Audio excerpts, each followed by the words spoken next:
When people hear the phrase bionic eye, they usually imagine something simple. A device replaces a damaged eye, and a blind person can see again, almost like a prosthetic arm or leg. But vision does not work that way. And that is exactly why, despite real progress, a bionic eye still cannot restore normal sight. The key problem is that the eye is not just a camera. From a medical perspective, the retina is actually part of the central nervous system. It contains millions of specialized neurons that do much more than detect light. They begin processing visual information before it ever reaches the brain. By the time signals leave the eye through the optic nerve, they are already highly organized and structured. A bionic eye works very differently. A camera captures an image, a processor simplifies it dramatically, and an implant delivers electrical impulses either to the retina, the optic nerve, or directly to the visual cortex. The device itself does not see. It only stimulates neurons electrically, hoping the brain can interpret those signals as vision.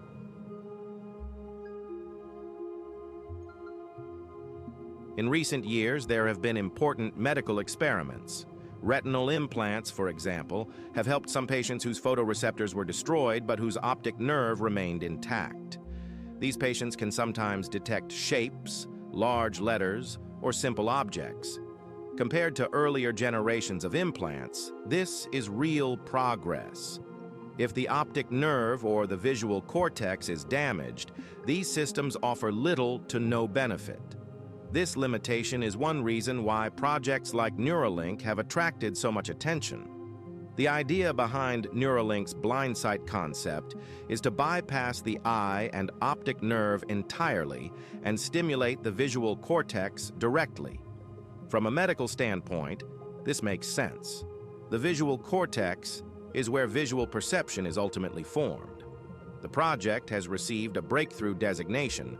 At best, current expectations involve generating very basic visual sensations, not true vision.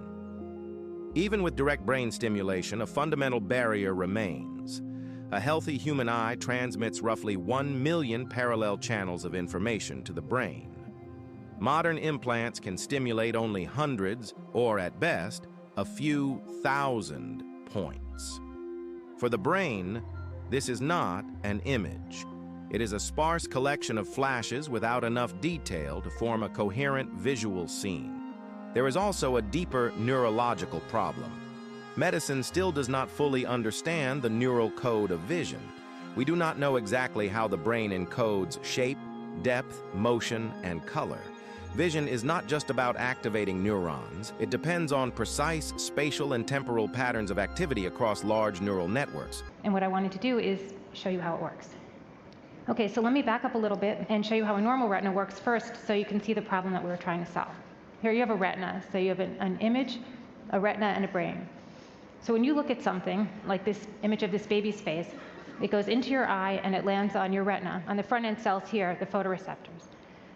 Then what happens is the retinal circuitry, the middle part, goes to work on it. And what it does is it performs operations on it, it extracts information from it, and it converts that information into a code.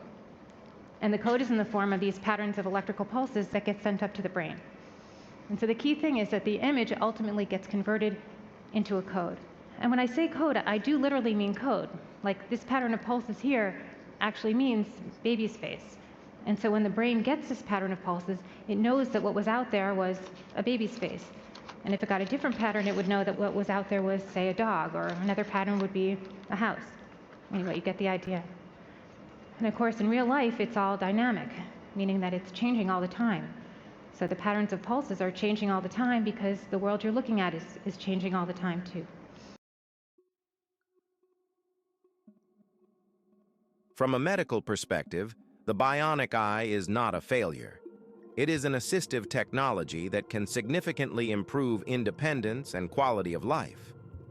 But it does not restore vision, because vision is not created by the eyes alone.